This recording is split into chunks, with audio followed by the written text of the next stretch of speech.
ஆசீர்வதிக்கப்பட்ட நல்ல வேலைக்காய் நன்றி செலுத்துகிறோம். என் தேவனாகிய கர்த்தர் தாமே எங்களோடு இடைப்படுவீராக. உங்க நாமத்தை உயர்த்துகிறோம். கர்த்தர் பெரிய காரியங்களை செய்து வழி நடத்துங்க. இயேசுவின் நாமத்தினாலே ஜெபிக்கிறோம் நல்ல பிதாவே, ஆமென். ஹல்லேலூயா, ஹல்லேலூயா. கடந்த ஜனவரி மாதத்திலிருந்து இந்த செய்தி தொடர்ச்சியாக நாம் பார்த்து கொண்டு வருகிறோம். கடந்த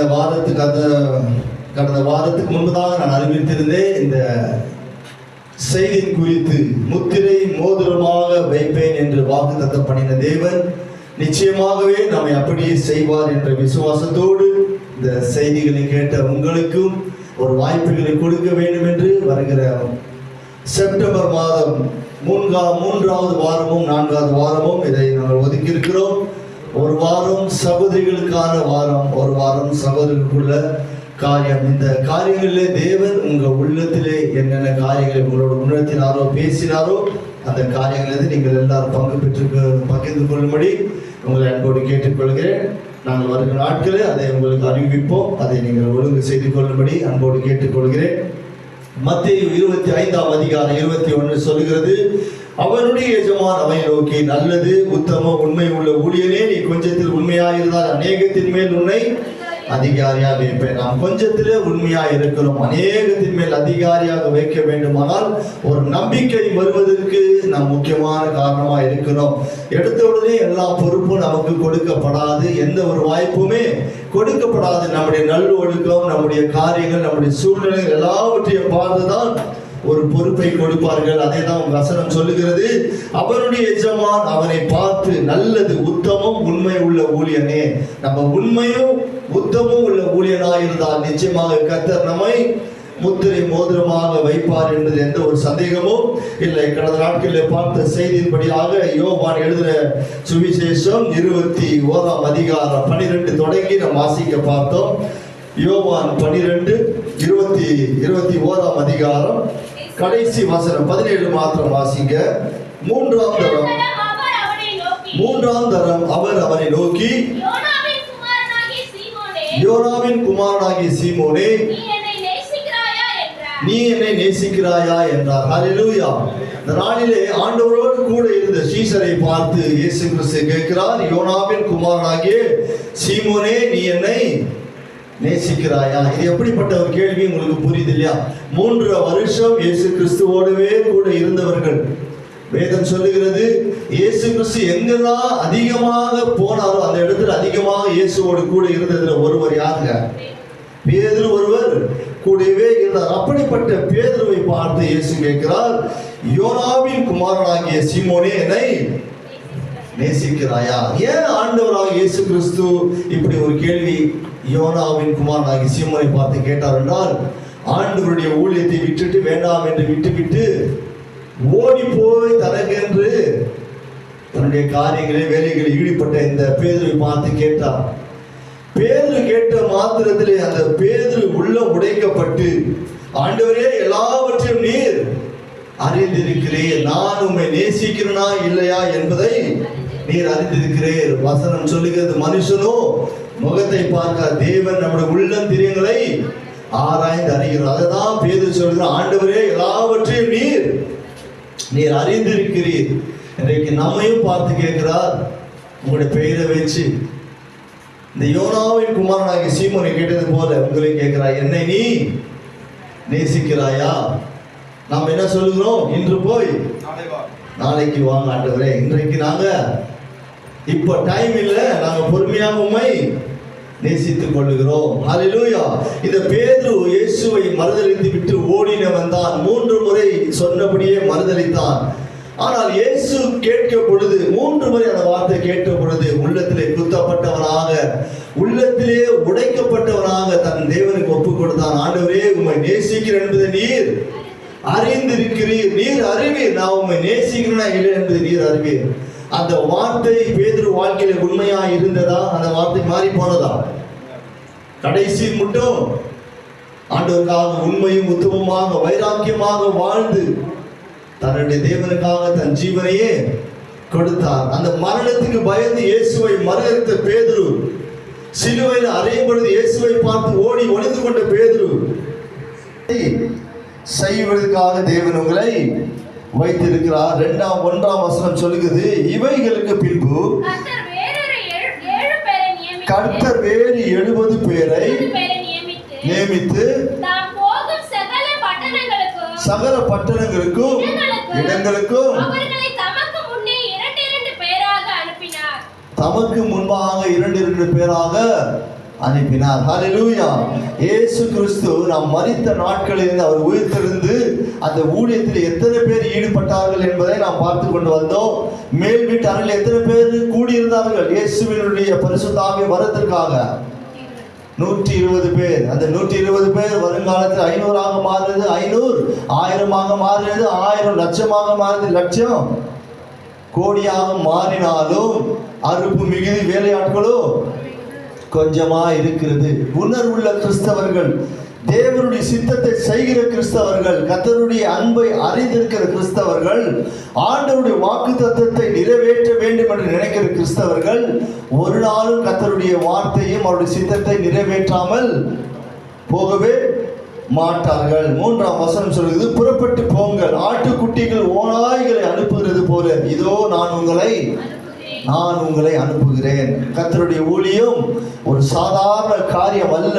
ஒரு ஊழியம் என்பது ஒரு முள்ளின் மேல் நடக்கிற ஒரு காரியம். அதுதான் புறப்பட்டு போங்கள், ஓநாய்களுக்குள்ளே உங்களை அனுப்புகிறதுக்கு போல உங்களை அனுப்புகிறேன். ஆடுகளை பார்த்தா எந்த ஓனாய் என்ன செய்யாதுங்க?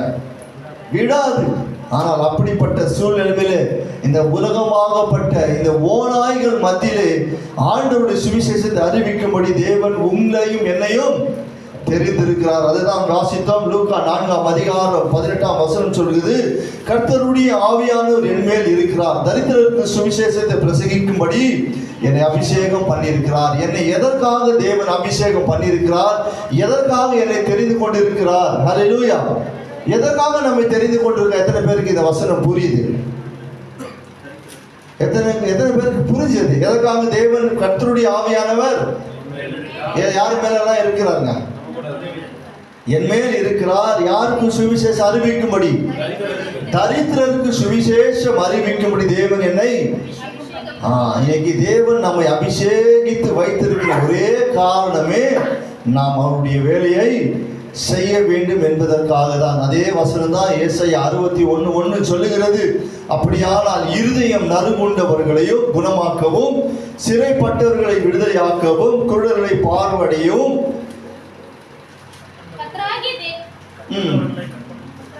குருடர்களை பார்வையையும் பிரசித்தப்படுத்தவும், நொறுங்குண்டவர்களை விடுதலையாக்கவும் தேவன் என்ன செய்திருக்கிறாங்க?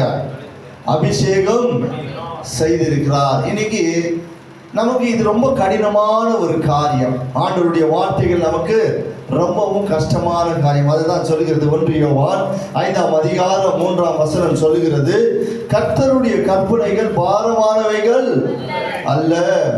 அவருடைய கற்பனைகள் எப்படிப்பட்டது? நம் தேவனுடைய கற்பனை கை கொள்வோமானால் அவரிடத்திலே அன்பு கூறுவதாக.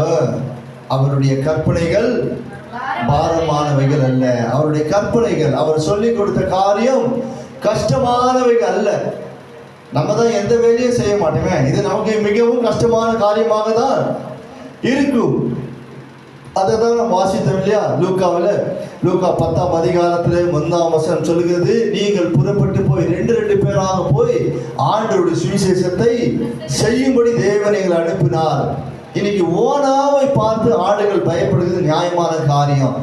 உலகத்தில் இருக்கிறவனை பார்க்கிலும் எனக்குள்ள இருக்கிறவர் பெரியவர் என்று விசுவாசிக்கிறவங்க எல்லாம் ஒரு நாள் என்ன செய்ய மாட்டோம்? பயப்படவே. நமக்குள்ள விசுவாசம் இல்லை. உலகத்தில் இருக்கிறவனை பார்க்கிலும் எனக்குள்ள இருக்கிறவர் ரொம்பவும் பெரியவர் சொல்றவங்கெல்லாம் இப்படி உட்கார்ந்துருக்கவே மாட்டீங்க. ஹல்லேலூயா. இதெல்லாம் வெறும் வாய் வார்த்தையில தான், செயல்ல ஒன்றுமே இல்லை. அப்படியானால் தேவனுடைய சித்தத்தை செய்வதற்காக, கர்த்தருடைய திட்டத்தை நிறைவேற்றும்படியாக தேவன் எங்களை அபிஷேகம் பண்ணியிருக்கிறார். இன்றைக்கு இந்த உலகத்தில் தேவன் நமக்கு சுக பலன் ஆரோக்கியத்தை எல்லாவற்றையும் கொடுத்து நம்மை வைத்திருக்கிறது. நம்ம எல்லாம் அவருடைய சித்தத்தை நிறைவேற்றுவோம் என்ற ஒரு நம்பிக்கையோடு தான் தேவன் நம்ம வைத்திருக்கிறார். ஆனால் நாம் கர்த்தருடைய சித்தத்தை செய்கிறவர்களா இருக்கிறோமா? அவருடைய கற்பனைகள் பாரமானவைகள் அல்ல. 2 கொரிந்தியர் 2:12 சொல்லுகிறது, மேலும் நான் கிறிஸ்துவின் சுவிசேஷத்தை பிரசங்கிக்கும்படி திரவா பட்டணத்தில் வந்தபோது கதவுகள் எனக்கு திறக்கப்பட்டது. ஹல்லேலூயா. கர்த்தரால எனக்கு கதவு திறக்கப்பட்டது. நாம ஒரு அடி எடுத்து வச்சா கர்த்தர் அது உண்டான காரியங்களை வாய்க்க செய்வார். நம்ம ஏந்திரிக்கவே மாட்டோம், நம்ம சோம்பேறியா இருப்போம். ஆனா நம்ம வாழ்க்கையில் அற்புதம் நடக்கவே நடக்காது. இதுதான் நாம் பார்க்கிறோம். நாம் யோவான் எழுதின புஸ்தகத்தில் பார்க்கிறோம், 38 வருடமாக ஒருவன் படுத்திருந்த மனுஷனை இயேசு கண்டு, நீ வெகு காலமாக வியாதி உள்ளவன் என்று கண்டு அவனை எழுந்து உன் படுக்கை எடுத்துக்கொண்டு நட என்று சொன்னார். இன்னைக்கு அநேகர் அப்படிதான் உட்கார்ந்து கொண்டு இருக்கிறோம். எப்படி இருக்கிறோங்க? மேலும் நான் கிறிஸ்துவனுடைய சுவிசேஷத்தை பிரசங்கிக்கும்படி துறவா பட்டணத்தில் வந்த பொழுது கர்த்தராலே எனக்கு கதவுகள் திறக்கப்படும் என்ற அந்த விசுவாசம் நமக்குள்ள இருக்கணும். அந்த நம்பிக்கை நமக்குள்ள இருக்குமானால் நாம் நிச்சயமாக கர்த்தருடைய ஊழியத்தை செய்கிறவர்களாக இருப்போம். மத்தேயு 28 கடைசி 2 வசனம் சொல்கிறது, நீங்கள் புறப்பட்டு போய் சகல சிருஷ்டிகளுக்கும் சுவிசேஷத்தை பிரசங்கியுங்கள். ஹல்லேலூயா. ஆகையால் நீங்கள் புறப்பட்டு போய் சகல ஜாதிகளையும் சீஷராக்குங்கள், பிதா குமாரன் பரிசுத்தாவின் நாமத்தினாலே ஞானஸ்நானம் கொடுங்கள். ஹல்லேலூயா. பிதா குமாரன் பரிசுத்தாவின் நாமத்தினால் அவர் ஞானஸ்நானம் கொடுக்கும்படி தேவன் கட்டளையிட்டார். ஆகையால் நீங்கள் முதல்ல என்ன செய்யுங்க?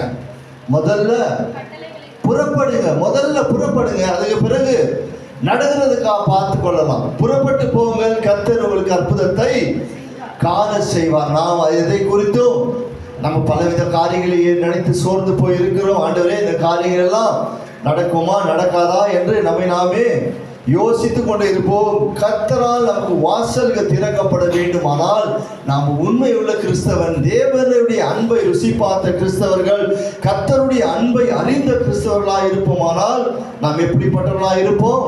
அவருடைய சித்தத்தையும் அவருடைய கட்டளையும் கை கொள்ளுகிறவர்களாக இருப்போம். ஹல்லேலூயா. இன்னைக்கு அந்த குஷ்டரோகி குறித்து நாம் பார்த்தோம். அந்த குஷ்டரோகி பட்டணம் எப்படி இருந்ததுங்க? எத்தனை குஷ்டரோகிகளை சொஸ்தமாக்கினார்? 10 குஷ்டரோகிகளை சொஸ்தமாக்கினார். எத்தனை பேர் வந்து ஆண்டவருக்கு நன்றி சொன்னான்? எத்தனை பேருங்க? ஒருவன் மாத்திரம் வந்து நன்றி சொன்னான். அந்த ஒருவனுக்கு இருக்கிற உணர்வு நமக்குள்ள எத்தனை பேருக்கு இருக்கு? அந்த உணர்வு எத்தனை பேருக்கு இருக்கு? ஆண்டவருடைய சித்தத்தையும் அவருடைய தீர்மானத்தை நிறைவேற்ற வேண்டும் என்ற அந்த எண்ணம் நமக்குள்ள இருக்குமானால் தேவன் நம்மிடத்துல கொடுக்கிற ஒரு கட்டளையை நிச்சயமாக நம்ம என்ன செய்வோம்? நிறைவேற்றுவோம். இது யாருக்காகவும் நம்ம விட்டுவிடவே மாட்டோம். அதை தான் வாசித்த அந்த 17ஆம் கடைசி வசனத்தை, அந்த 17 வாசிங்க பார்ப்போம். 16ஆம் வசனத்தை வாசிங்க. லூக்கா 17ஆம் அதிகாரம் 16ஆம் வசனத்தை வாசிங்க. அவருடைய பாதத்தருகே முகங்குப்புற விழுந்து அவருக்கு ஸ்தோத்திரம் செலுத்தினார். அவன் சமாரியனாய் இருந்தான். 15 வாசிங்க. அவர்களில் ஒருவன் தான் ஆரோக்கியமானதைக் கண்டு திரும்பி வந்து உரத்த சத்தத்தோடு தேவனை மகிமைப்படுத்தி. ஹல்லேலூயா. அவன் என்ன செய்தாங்க? கர்த்தருக்கு நன்றி சொன்னான். ஆண்டவரே, நான் உம்மிடத்தில் வந்து கேட்டுக்கொண்டபடியே என்னுடைய பலவீனங்கள் மாறினது. இன்னைக்கு நம்முடைய வாழ்க்கையிலே எப்படிப்பட்ட காரியங்கள் எல்லாம் மாறி இருக்கு, நம்முடைய சூழ்நிலைகளை மாறி இருக்கு. அதுதான் நம்ம உபாகம் 29:3 வசனம் சொல்கிறது, அவர் செய்த அடையாளங்கள் அற்புதங்கள் நம்ம கண்ணார பார்த்த நான் இன்னைக்கு ஆண்டவருக்கு பிரியமானவனா இருக்கிறோமா? கர்த்தருடைய சித்தத்தை நிறைவேற்றுகிறவனா இருக்கிறோமா? நமக்கு எல்லா வேலையும் செய்யலாம், எல்லா வேலையும் செய்யலாம். சபைக்கு தவறாம வரலாம், சபைக்கு கொடுக்க வேண்டிய காரியத்தில் கொடுக்கலாம், செய்ய வேண்டிய ஊழியத்தை செய்யலாம், எல்லாம் செய்யலாம். ஆனால் உங்கள் பொக்கிஷங்கள் எங்க சேர்த்து வைக்க வேண்டும்? பரலோகத்தில் சேர்த்து வைக்க வேண்டுமானால் அதற்கு நான் என்ன செய்யணுங்க? அதற்கு நம்ம என்ன செய்யணுங்க? கொஞ்சம் சத்தமா சொல்லுங்களா. என்ன செய்யணுங்க? தேவனுடைய கட்டளை கீழ்ப்படிய வேண்டும். அவர் சொன்னபடி பொறுப்பட்டு போய் அநேகரை நம்ம என்ன செய்யணுங்க? சீஷராக்க வேண்டும். அநேகரை சீஷராக்கணும். இன்னைக்கு அநேகர் புறப்பட்டு போய் வேற மாதிரியா தான் மாறி போறாங்க. கிறிஸ்தவர்கள் எல்லாம் இன்னைக்கு கிறிஸ்தவத்தையும் விட்டு போகிற அளவுக்கு நாம் இருக்கிறோம். நம்மை நம்பி ஆண்டவர் உண்மை உள்ளவர் என்று நம்பி இந்த ஊழியத்தில் நம்மை ஒப்பு கொடுத்திருக்கார். நம்ம எல்லாம் எத்தனை பேர் உண்மை உத்தமமா இருக்கிறோம்? கர்த்தருடைய கற்பனைகள் பாரமானவைகள் அல்ல. ஹல்லேலூயா. இந்த ஊழியம் என்பது என்ன? இந்த ஊழியத்தினால எப்பேற்பட்ட காரியங்கள் நம்முடைய வாழ்க்கையில் தேவன் செய்திருக்கிறார். இதெல்லாம் நம்ம பார்க்கும் பொழுது நாம் கர்த்தருக்காக என்ன செய்திருக்கிறோம்? தேவன் எனக்கு அற்புதத்தை செய்தார். 38 வருடமாக யாராலும் அற்புதம் பெற்றுக்கொள்ள முடியாத ஒரு மனுஷன் படுத்த படுக்கையோடு இருந்தவனை இயேசு தொட்டு சுகமாக்கி எழுந்து உன் படுக்கையை எடுத்துக்கொண்டு போ என்று சொன்னான். அவன் மறுபடியும் எங்க போய் தூங்குறான்னு அவன் எங்கேயும் வாசிக்க முடியாது. அந்த நாள் முழுவதும் அவன் எழுப்பி கர்த்தருக்காக ஓட ஆரம்பித்து விட்டான்.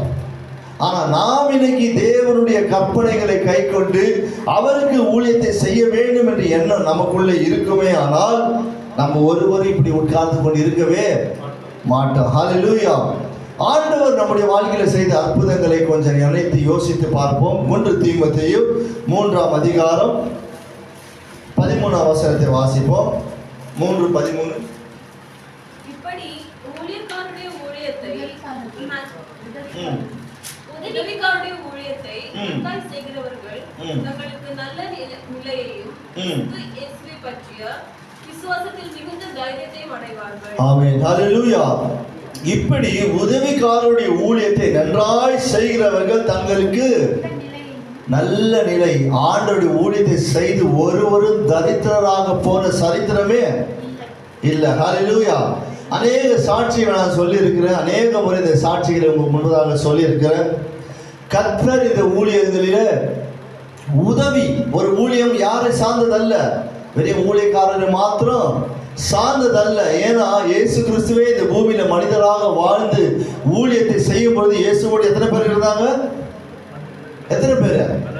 12 சீஷர்கள். ஆனா எத்தனை சீஷர்கள் இருந்தாங்கன்னு தெரியாது. அநேக சகோதரிகளும் இருந்தாங்க நான் பார்க்கிறோம். ஆனால் 12 சீஷர்களை குறிப்பாக சொல்லப்படுகிறது. அப்படியானால் ஒரு ஊழியத்திற்கு நிச்சயமாக ஒரு கை தட்டினா என்ன செய்யாதுங்க, ஓசை வராது. அதற்காக உதவி செய்கிறவர்களும் இருக்க வேண்டும். வாசிப்போம், இப்படி உதவிக்காரருடைய ஊழியத்தை நன்றாய் செய்கிறவர்கள் தங்களுக்கு நல்ல நிலையும் மிகுந்த தைரியத்தையும் அடைவார்கள். நல்ல நிலைமைங்க, நல்ல நிலை, நல்ல ஒரு உயர்வை கத்த தருகிறவராக இருக்காங்க. நீங்க வாசித்தவில்லையா, சங்கீதம் 113:7 சொல்லுகிறது, அவர் சிறியவனை எங்கிருந்து தூக்கி எடுக்கிறாங்க, சிறியவனை குப்பையிலிருந்து தூக்கி எடுத்து ராஜாக்களோடு பிரபுக்களோடு அமர செய்கிற தேவனாய் இருக்க. நம்முடைய சூழ்நிலைமை எப்படி இருந்தது, நம்முடைய வாழ்க்கை எப்படி இருந்தது, இன்னைக்கு நம்முடைய வாழ்க்கை மாறினதுக்கு காரணம் யாருங்க? நம்முடைய வாழ்க்கை மாறினதுக்கு காரணம் யாருங்க? தேவனாகிய கர்த்தர் ஒருவர் மட்டுமே. அவருடைய நாமத்தை உயர்த்துவது நமக்கு மிகுந்த அவசியமான காரியம். சங்கீதம் 146:6 சொல்லுகிறது, அவர் வானத்தையும் பூமியையும் சமுத்திரத்தையும் அவைகளை யாவை உண்டாக்கினார், அவர் என்றென்றைக்கும். ஆமென், ஹல்லேலூயா. அவர் என்றென்றைக்கு என்ன செய்வாருங்க? உண்மையை காக்கிற தேவனாய் இருக்கிறார். உங்களுடைய பாதம் கல்லில் இடராதபடி உங்களை பாதுகாத்து வழி நடத்துவேன் என்று சொன்னால் அப்படியே உங்களை நடத்துகிற தேவனாய் இருக்கிறார். சிறியவனை குப்பையிலிருந்து உயர்த்துகிற தேவன், சிறியவனை புழுதிலிருந்து தூக்கி எடுத்துகிற தேவன். அதேதான் வாசித்த சங்கீதம் 34:8-9 சொல்லுகிறது, கர்த்தர் நல்லவர் என்பதை என்ன செய்யுங்க, ருசித்து பார்க்கணும். அவர் நல்லவர் என்பதை நான் ருசித்தாதான் மற்றவர்களுக்கு போய் சொல்ல முடியும். கர்த்தர் நல்லவர் என்பதை ருசித்து பாருங்கள். அவர் மேல் நம்பிக்கையா இருக்கிற மனுஷன், கர்த்தருடைய பரிசுத்தவான்களே, அவருக்கு பயந்திருக்கிறவர்கள், பயந்திருக்கிற அவர்களுக்கு பயந்தவர்களுக்கு குறைவே இல்லை. ஹல்லேலூயா. அவருடைய பிள்ளைகளுக்கு ஒரு குறைவும் இல்லைங்க. அப்படியாக தேவன் நம்மை இம்மட்டுமாய் பாதுகாத்து வழி நடத்தி வந்திருக்கிறான். நம்ம வாசித்தோம் 1 தீமோத்தேயு 3:13 வாசித்தபடியே அவருடைய ஊழியத்தை செய்கிறவர்கள் நல்ல நிலைமை தேவனே செய்திருக்கிறாங்க, நமக்கு கொடுத்திருக்கிறார். இன்னைக்கு அவருடைய ஊழியத்தை செய்தவர்கள் எல்லாம் எப்படிப்பட்ட நிலைமையில இருக்கிறார்கள்? அவருடைய ஊழியத்தை செய்தவர்களை ஒருபோதும் கர்த்தர் செய்தது இல்லைங்க, கைவிட்டதே இல்லைங்க. அவர் யாரா இருந்தாலும் அவர் விடுகிற கைவிடுகிற தேவனே அல்ல. நிறைய சாட்சியை நான் சொல்லியிருக்கிறேன். நான் இல்லை, ஒரு நாள் அநேக முறை சொல்லியிருக்கிறேன். சகோதரன் மோகன் அப்படின்ற ஒரு சகோதரன், நல்ல படிக்க தெரியாத ஒரு சகோதரன், ஆண்டவருடைய ஊழியத்தை செய்யும்படியாக கர்த்தருடைய சித்தத்திற்காக தன்னை அர்ப்பணித்து ஆண்டவருக்காக வைராக்கியமாக ஓடுகிற ஒரு சகோதரனாய் இருந்தவர். அந்த சகோதரனுடைய வாழ்க்கையில எப்பொழுதும் டிராக்ஸும் கையுமாக, யாரை பார்த்தாலும் டிராக்ஸை கொடுத்து ஆண்டவருடைய அன்பை அநேகருக்கு சொல்லி சுவிசேஷத்தை சொல்லி சபைக்கு கொண்டு வருகிற ஒரு பெரிய பங்கு அவருக்கு இருந்தது. அப்படிப்பட்ட அந்த சகோதரனுடைய வாழ்க்கை ஒரு 40 கேடி சம்பளத்தில் வேலைக்கு வந்தாங்க. எத்தனை கேடி? 40 கேடி. இந்த கொய்ட்டி வீடுகள் எல்லாம் செடி வெட்டுறதை பார்த்துருப்பீங்க இல்லையா? அந்த மாதிரி ஒரு வேலை செய்கிற அந்த சகோதரனுடைய வாழ்க்கையை, அவருடைய உண்மையும் உத்தமத்தையும் பார்த்து தேவன் அவருடைய வருமானத்தை ஆசீர்வதித்து பெருக செய்தார். அந்த வேலையை விட்டுட்டு வெளியே வரும்படி தேவன் ஒரு வாய்ப்பை கொடுத்தார். அந்த வேலையை விட்டு அவர் வேலைக்கு போகும் பொழுது 40 கேடி சம்பளத்தில் இந்த சகோதரனுடைய சம்பளம் 150 கேடியாக தேவன் மாற்றினார். ஹல்லேலூயா. இது எல்லாம் எதனால முடியும் என்று சொன்னால், உதவிக்காரனுடைய ஊழியத்தை உண்மை உத்தமமாக செய்வது கர்த்தர் அவர்கள் நல்ல நிலைமைகளை செய்வாங்க, கொண்டு வந்து விடுகிறாங்க. சிறியவனை அவர் குப்பையிலிருந்து உயர்த்துகிற தேவன். இந்த மோகன் நிறைய பேர் பார்த்துருக்க மாட்டீங்க, நிறைய பேருக்கு தெரியாது. அந்த மோகனை சொன்னா உங்களுக்கு யாருன்னே தெரியாது. சகோதரர் ஆபிரகாம் எத்தனை பேர் தெரியும்? ஆபிரகாம் எத்தனை பேர் தெரியும்? யாருக்கும் தெரியாதா? இப்போ வர்ஷிப் பண்ணியிருந்தாரு, அவர் தான். அந்த ஆபிரகாம் 60 கேடி சம்பளத்தில் இந்த கோயிட்டுக்கு வந்தவர். எத்தனை கேடி சம்பளம்? 60 கேடி கராபில வேலை செய்து கொண்டு அந்த 60 கேடி என்ன செய்ய முடியும்? எந்த ஒரு செலவும் செய்ய முடியாமல், எந்த ஒரு பண வசதி இல்லாத நிலைமையில இருந்தாலும் ஆண்டவருக்காக உண்மையுத்தமாக ஊழியத்தை செய்ய ஆரம்பித்தாங்க. நான் ஆரம்பித்த சபை ஆரம்பித்த நாட்களில் ஒரு நாள் மட்டும்தான் எங்களுக்கு ஓய்வு. இந்த வெள்ளிக்கிழமை மட்டும்தான் நாங்கள் லீவ் எடுத்துக்கிட்டு மற்ற நாள் எல்லாம் ஆண்டவருடைய ஊழியத்தை செய், எங்கெல்லாம் போய் யாரெல்லாம் சந்திக்கணும் அவர்களுக்கெல்லாம் சுவிசேஷத்தை சொல்லி ஆண்டவருடைய ஊழியத்தை செய்ய ஆரம்பித்தோம். 60 கேடி சம்பளத்தில் இருக்கும் பொழுது எந்த ஒரு மனுஷனும் வாஸ்தா மூலியமா அவருடைய சம்பளத்தை உயர்த்தவே முடியாது. அவருடைய எஜமான் அவனை உண்மையும் உத்தமுள்ள ஊழியனே என்று சொல்லி என்ன செய்ய ஆரம்பித்தாங்க. கொஞ்சத்திலே உண்மையுள்ள அநேகத்துக்கு 60 கேடி சம்பளத்தில் இருந்தவங்க 5 மடங்கு இன்னைக்கு அந்த சம்பளம் உயர்த்தி வச்சிருக்காங்க. இது யாரால முடியுங்க? மனுஷனால முடியும். சகோதரர் எசேக்கியேலும் எடுத்துக்கோங்க. எசேக்கியேல் 120 கேடி சம்பளத்தில் வந்தவர் இருக்காருங்க. ஆமா, அவர் சாட்சி சொல்லணும்னு சொன்னார். அவரு அதாவது அவரு சாட்சி சொல்லும்படி கேட்டுக்கொண்டார். என் மனைவிக்கு விசா கெடுத்து விட்டது என்று சொல்ல வேண்டும் என்று போன்ல தான் உயிரெத்தது பத்தாதது இப்ப இங்க கொண்டதுல பண்ண போறாரு. எத்தனை பேருக்கு புரியுது? சொல்லப்பா சாட்சி. அவருடைய மனைவிக்கு விசா கிடைச்சது, அதுக்காக சாட்சி சொல்லணும்னு சொன்னாரு. அது நானே சொல்லிட்டேன். நீங்க இனிமே அதெல்லாம் அனுபவிங்க. வந்த பிறகு அவர் பின்னாடி 2 சேர் காலியாக விட்டுருந்தவா, அவங்க 2 பேரும் ஃபேமிலி அங்கே உட்காந்துக்குவாங்க. ஹல்லேலூயா. கர்த்தருடைய நாமம் மகிமைப்படுவதாக. ஆண்டவருடைய ஊழியத்தை செய்த அவருடைய வாழ்க்கையில இன்னைக்கு அவர்களுக்கு நல்ல நிலைமை ஆண்டவர் கொடுத்திருக்கிறார். ஒரு பெரிய சம்பளம் அந்த சம்பளம் 3 மடங்கு உயர்த்தி இருக்கிறார். ஹல்லேலூயா. இது மனுஷனால கூடாதது, தேவனால கூடுங்க. ஊழியத்தை செய்யும் பொழுது கர்த்தருக்காக நீங்கள் ஒரு படி எடுத்து வச்சா கர்த்தர் அந்த வழிகளை என்ன செய்வாங்க? திறப்பது தேவனாய் இருக்கிறார். உங்களுடைய சூழ்நிலைகளை அவர் மாற்றுகிறவராய் இருக்கிறார். இன்னைக்கு நான் தேவனுக்காக எதை செய்தாலும் அதற்குண்டான ஒரு உண்மையும் உத்தமத்தை தேவன் எதிர்பார்க்கிறாருங்க.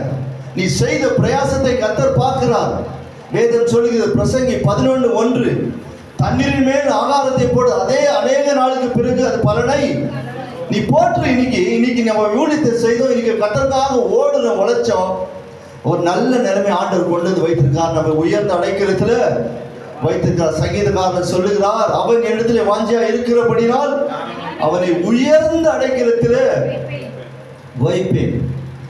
அப்படி தேவன் நம்மை உண்மை உள்ளவர் என்று எண்ணி நமக்கு இந்த ஊழியத்துல நம்ம ஏற்படுத்தியிருக்கிறார். நாம் எப்படிப்பட்டவர்களா இருக்கிறோம், எல்லாம் நாம் தேவனுக்கு பிரியமுள்ளவர்களா இருக்கிறோமா என்பதற்கு உதாரணமாக ஒரு வசனத்தை வாசிப்போம். அதே 2ஆம் அதிகாரம் 1 தீமோத்தேயு 2ஆம் அதிகாரம் 4ஆம் வசனத்தை வாசிப்போம். எல்லா மனுஷரும் ரட்சிக்கப்படவும் யார் சித்தமுள்ளவராய் இருக்கிறார்? நம்மை உண்டாக்கிற தேவன். நாம் மாத்திரம் ரட்சிக்கப்பட்டு நாம் மட்டும் நல்ல நிலைமை அடைவது அவருடைய விருப்பமே. மனுஷனுடைய புத்தி இதுதான். எனக்கு மாத்திரம் இருந்தா போதும், எனக்கு கிடைச்சா போதும், இது எனக்கு போதுமானது, மற்றவர்கள் எப்படியாவது போகட்டும், மற்றவர்கள் குறித்து கவலை இல்லை, மற்றவர்கள் குறித்து சிந்திப்பதே இல்லை. ஆண்டவருடைய உண்மை உத்தமத்தை பார்த்து, ஆண்டவருக்கு நீங்கள் செய்த ஊழியத்தை பார்த்து கர்த்தர் உங்களை படிப்படியாக என்ன செய்ய ஆரம்பித்தார்? உங்களை உயர்த்தினார். உங்களை உயர்த்தி உங்களை உயர்ந்த அடக்கத்திலே கொண்டு வந்து வைத்தார். ஆனால் நாம் எப்படி இருக்கிறோம்? அன்றைக்கு இருந்த விசுவாசம் இது இருக்கிறதா? ஆதியில கொண்டிருந்த அன்பை விட்டாயிட்டு உன் பேர் எனக்கு ஒரு குறை உண்டு. ஆதியில் இருந்த அந்த அன்பு இல்லை, ஆதியில் இருந்த அந்த பக்தி வைராக்கியம் இல்லை, ஆதியில் இருந்த அந்த ஊழிய வாஞ்சை இல்லை. ஆண்டவர் நம்மை உண்மையுடன் எண்ணி நமக்கு ஒரு பொறுப்பை கொடுத்து நம்மை உயர்த்தி வைத்திருக்கிறார். ஆனா நம்ம வெறியும் எப்படிப்பட்டவர்களா இருக்கிறோம்? இந்த 9 குஷ்டரோகிகளை போல அற்புதத்தை பெற்றுக்கொண்டு இன்னும் கர்த்தருக்கு என்ன செய்யாம இருக்கிறோம்? ஆண்டவருக்கு மகிமை செலுத்துவது, நன்றி செலுத்துவதில்லை. கர்த்தர் எனக்கு இந்த ஜீவனை கொடுத்தார், இந்த சரீரம் கர்த்தருக்கு சொந்தமானது. அதுக்கு உதாரணமாக தான் நாம் பேதுருவை பார்த்தோம். நேசிக்கிறாயா நேசிக்கிறாயா என்று கேட்ட அந்த பேதுரு, ஆண்டவரே உம்மை நேசிக்கிறேன் என்பதை இந்த உலகம் அறிந்து கொள்ள வேண்டும் என்பதற்காக ஒரு முறையும் கர்த்தருடைய சித்தத்தை அவர் செய்யாம ஒரு நாள் ஆண்டவர் மறுதலிச்சதாக இல்லை. அன்றைக்கு அவர் வாக்கு கொடுத்தார். அப்போஸ்தலனாகிய பவுல் சொல்கிறார், ஓட்டப்பந்தயம் ஓடுகிறவன் எப்படி ஓடணுமா? ஒழுங்கின்படி ஓடணுங்க. நல்ல போராட்டத்தை போராடினேன், ஓட்டத்தை முடித்தேன், விசுவாசத்தை அதற்காக தான் நான் என்ன செய்யப்பட்டிருக்கிறேன். அதுதான் என்னுடைய அழைப்பு. ஆண்டுக்காக நான் சித்தத்தை உடையவனாய் இருக்க வேண்டும் என்று தேவன் விரும்புகிறார். எல்லா மனுஷரும் ரட்சிக்கப்பட வேண்டும் என்பது தேவனுடைய சித்தம். அதுதான் எல்லா மனுஷரும் ரட்சிக்கப்பட வேண்டும் என்பது அவருடைய சித்தமாக இருக்கிறது. அவருடைய சித்தத்தை செய்வதற்காக தான் நம்மை பார்த்து சொல்கிறார், ஆட்களோ குறைவு அறுவடை மிகுதியா இருக்கிறது. இந்த குவைட் தேசத்தில் எத்தனையோ பேர் கிடைக்காத வாய்ப்புகள் நமக்கு கிடைத்திருக்கிறது. தேவன் இந்த தேசத்தில் என்னை கொண்டு வந்து வைத்திருக்கிறார். ஆனால் அவருடைய சித்தத்தை செய்வதற்கு தேவன் என்னை தகுதிப்படுத்தும்படியாக அவருடைய விருப்பத்தை செய்யும்படி தேவன் என்ன செய்திருக்கிறாங்க, என்னை தேசத்திற்கு கொண்டு வந்திருக்கிறார். நான் எந்த தகுதியும் இல்லாதவன், எனக்கு எந்த ஒரு வழியும் தெரியாது. அதனால என்னால் இந்த வேலையை செய்யவே முடியாது. இன்னைக்கு நம்ம எல்லாம் அப்படித்தாங்க, நமக்கு கடினமான காரியங்கள் எதையும் நாம் செய்யவே மாட்டோம். அப்போஸ்தலர் 20ஆம் அதிகாரம் 24ஆம் வசனத்தை வாசிப்போம். ஆகிலும் அவைகளில் ஒன்றை குறித்து கவலைப்படேன், என் பிராணனை அருமையாக எண்ணேன், என் ஓட்டத்தை சந்தோஷத்தோடு முடிக்கவும் தேவனுடைய கிருபையின் சுவிசேஷத்தை பிரசங்கம் பண்ணும்படிக்கு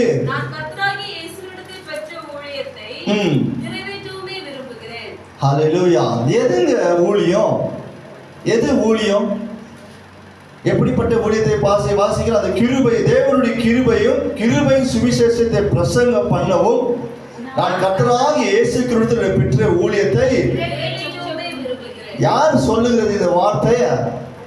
அப்போஸ்தலனாகிய பவுல் சொல்கிறார், தேவனுடைய சித்தத்தை நிறைவேற்றுவதுதான், அவருடைய சித்தத்தை நிறைவேற்றுதான் என்னுடைய வாஞ்சை. இன்னைக்கு எத்தனை பேர் அவருடைய சித்தத்தை நிறைவேற்றோம்? அவருடைய வாஞ்சை எத்தனை பேர் நிறைவேற்றுகிறோம்? எத்தனை பேர் கர்த்தருக்காக நம்ம உண்மை உத்தமமாக நடக்கிறோம்? எத்தனை பேர் ஆண்டவருடைய சுவிசேஷத்தை போய் சொல்லுகிறோம்?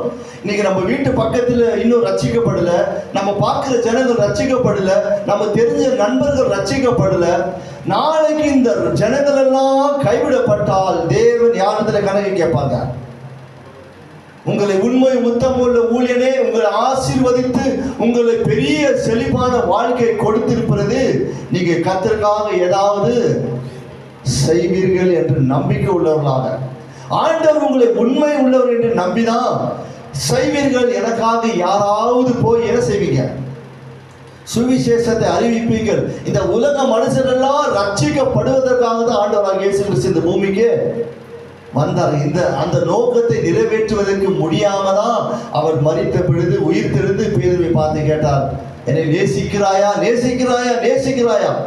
கர்த்தர் பொய் சொல்ல மனுஷன் அல்ல, மனமாற மனு புத்திரனுங்க. ஒரு முறை ஆண்டவர் பேசினா அந்த வார்த்தையை எப்படிப்பட்ட ஆளுங்க என்ன செய்யுங்க புரியும். ஆனா பேதுருவை பார்த்து 3 முறை கேட்கும் பொழுது அவன் உள்ள குத்தப்பட்டவனாக, உடைக்கப்பட்டவனாக, ஆண்டவரே எல்லாம் நீர் அறிந்திருக்கிறீர், நான் உண்மை நேசிக்கிறேனா இல்லையா என்று அந்த வார்த்தை அவன் வாழ்க்கையில கடைசி வரைக்கும் ஆண்டவருக்காக கடைபிடித்து வாழ்ந்தான். இன்னைக்கு தேவனுடைய சித்தத்தை செய்யக்கூடாதபடிக்கு தேவனுடைய பிள்ளைகளை எதிர்த்து நின்று போராடி அவர்களை காயப்படுத்தின ஒரு மனுஷன் தான் இந்த அப்போஸ்தலனாகிய பவுல்.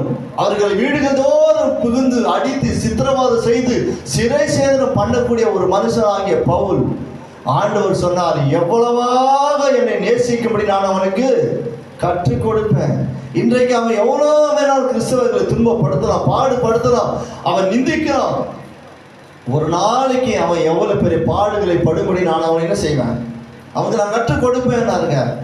ஆண்டவருக்காக எல்லாவற்றையும் அவர் எப்படி சகித்தாருங்க?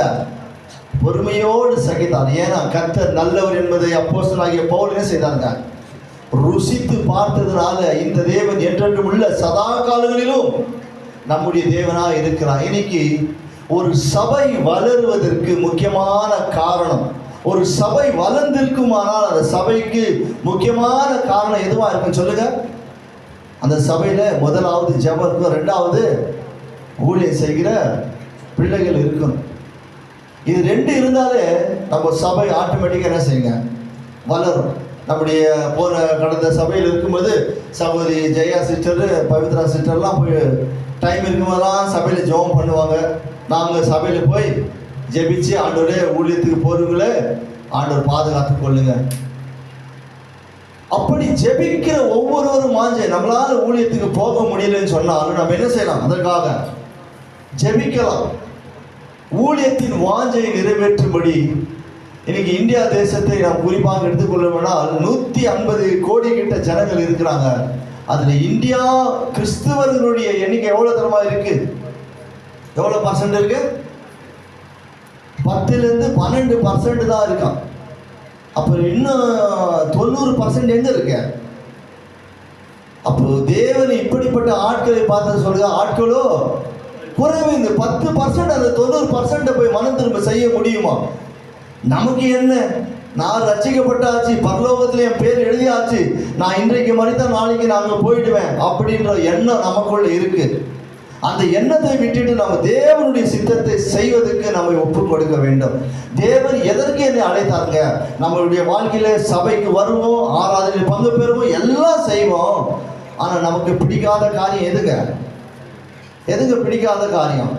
ஊழியம் செய்வது பிடிக்காத காரியம். சென்னையிலலாம் நீங்க பார்த்தீங்கன்னா சபை முடிஞ்ச உடனே என்ன பண்ணுவாங்களா, சாப்பிட்டுட்டு எல்லாரும் 2 பேரா 4 பேரா பிரிஞ்சு போய் ஊழியத்தை செய்ய ஆரம்பிப்பாங்க. ஒருவரும் என்ன செய்ய மாட்டாங்க, ஊழியம் செய்யாம வீட்டுக்கு போக மாட்டாங்க. எல்லாரும் போய் பாரத்தோடு வாஞ்சோடு போய் எங்கேயோ ஹாஸ்பிட்டலில் போகிறோம், ஹாஸ்பிட்டலில் சந்திப்பாங்க, இல்லை ரயில்வே ஸ்டேஷனில், பஸ் ஸ்டாண்டில், எங்கெல்லாம் போய் யாரெல்லாம் பார்க்கணுமோ, டிராக்ஸை கொடுக்கணுமோ, ஆண்டவருடைய சித்தத்தை செய்வதற்கு தங்களை அர்ப்பணிப்பாங்க. அந்த பாஸ்டர் சொல்ற வார்த்தைக்கு கீழ்ப்படிந்து, இந்த வேதத்தினுடைய சத்தியத்துக்கு கீழ்ப்படிந்து என்ன சொல்லுவாங்க, போய் அநேகருக்கு சுவிசேஷம் சொல்லுவதற்கு தங்களை அர்ப்பணிப்பாங்க. இன்னைக்கு அது சென்னையிலங்க, அதெல்லாம் எங்க? சென்னையில் குவைட்லலாம் அது நடக்கவே நடக்காது. நமக்கு 2 மணி நேரமே ரொம்ப கடினமான நேரம். அந்த 2 மணி நேரமே ஆராதனை டைம் செலவு பண்ணுவதற்கு எங்களால் முடிவதில்லை. ஆண்டவர் நமக்கு கொடுத்திருக்கிற ஸ்லாக்கியம், நம்மை உண்மைகளோடு நம்பி இருக்கிறாருங்க. இந்த 9 குஷ்டரோகிக்கு எனக்கு எந்த ஒரு வித்தியாசம் இல்லை. அந்த 9 குஷ்டரோகி அற்புதம் பெற்றுக்கொண்டது இயேசுவால பெற்றுக்கொண்ட அற்புதத்தை ஒரு செகண்ட் என்ன செய்துட்டாங்க, மறந்துட்டாங்க. இன்னைக்கு அப்படித்தான் நாமும் இருக்கிறோம்.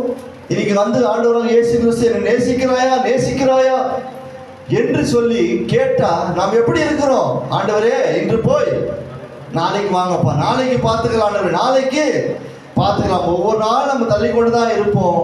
ஆனா இந்நாள் இவருடைய நாள் அல்லங்க, எல்லா நாளும் இப்படி இருக்கப்படாது. இது அப்போஸ்தலனாகிய பவுல் சொல்லுகிறார், ஆண்டவரே உம்முடைய ஊழியத்தை செய்வதற்காக என்ன செய்கிறேன், முழுமையாக ஒப்புக்கொடுக்க. வாசிங்க அப்போஸ்தலர் 20:24. ஆகிலும் அவைகளில் ஒன்றை குறித்து கவலைப்படேன், என் பிராணனையும் அருமையாக எண்ணேன், என் ஓட்டத்தை சந்தோஷத்தோடு முடிக்கவும் தேவனுடைய கிருபையின் சுவிசேஷத்தை பிரசங்கம் பண்ணும்படி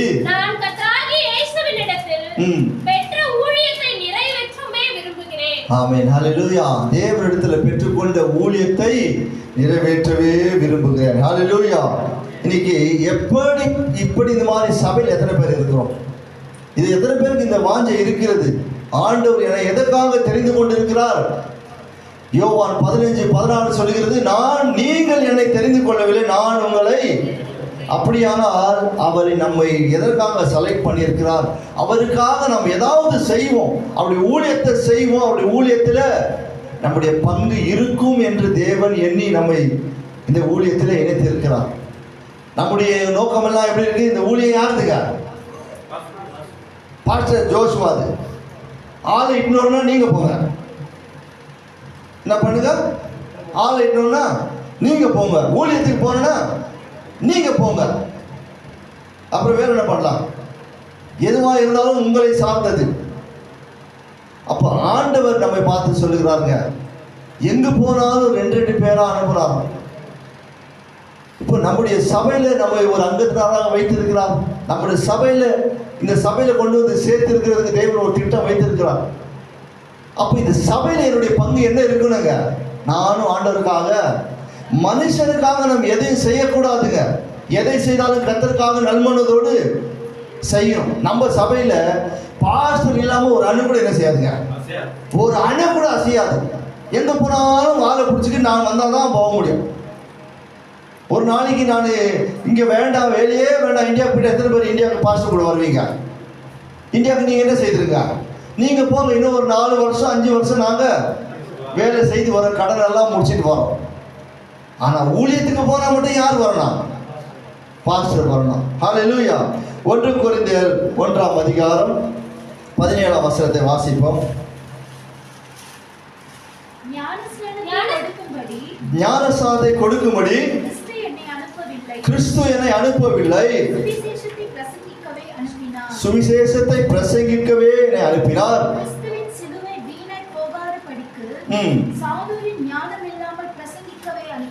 ஆமென். ஹல்லேலூயா. ஞானசானம் கொடுக்கும்படி கிறிஸ்து என்னை அனுப்பவில்லை, சுவிசேஷத்தை பிரசங்கிக்கவே அனுப்பினார். ஹல்லேலூயா. தேவன் எதற்கு அனுப்பி இருக்காருங்க? இன்னைக்கு நிறைய சபைகள் இப்படி ஒரு காரியங்கள் நடக்கும். ஊழியர் செய்வது ரொம்ப நல்ல விஷயம். ஆண்டவருடைய நாம மகிமைக்காக அநேகர் சீஷராக்கும் பொழுது ஆண்டவர் உங்கள் பொக்கிஷங்களை பரலோகத்தில் சேர்த்து வைப்பார். இன்னைக்கு நீங்க ஒவ்வொரு ஆத்மாக்களும் சுவிசேஷத்தை சொல்லி சபைக்கு கொண்டு வருவதனால அது லாபம் யாருக்கு? அந்த லாபம் யாருக்கு சேருங்க? அந்த பொக்கிஷம் உங்களுடைய கணக்கில் எழுதப்படும். அந்த பொக்கிஷத்துக்கு உரிமையாளர் நீங்கள். ஆனா நம்முடைய வாஞ்சை எப்படி என்று சொன்னா, நாங்கள் சுவிசேஷம் சொல்லி நாங்கள் ஞானசானம் கொடுத்தாதான் எங்க அக்கௌண்ட்ல இதெல்லாம் எழுதப்படும். எத்தனை பேர் நம்புறீங்க? எத்தனை பேருக்கு நான் சொல்றது புரியுது? ஞானசானத்தை கொடுக்கும்படி கிறிஸ்து எங்களை அனுப்பவில்லை. நமக்கு எல்லாம் சின்ன போஸ்ட் வேண்டாம். என்ன போஸ்ட் வேண்டாம்? சின்ன போஸ்ட் வேண்டாம். நம்ம ஸ்ட்ரைட்டா பெரிய போஸ்ட் மேனேஜர் ஆயிடலாம், இல்ல கம்பெனியுடைய அசிஸ்டன்ட் மேனேஜர், அப்படி பெரிய மேனேஜர். நம்ம சபையில் ஒரு சகோதரரை குறித்து ஒரு சாட்சி சொல்லலாம்னு நினைக்கிறேன். நாங்கள் ஆரம்பித்த நாட்களில் சபையில் நாங்களெல்லாம் ஒரு பெரிய டீமாக போவோம். அப்போல்லாம் இவ்வளோ ஆத்மா, நிறைய ஆத்மா, இந்த இடமே பத்தாத அளவுக்கு இருந்தாங்க.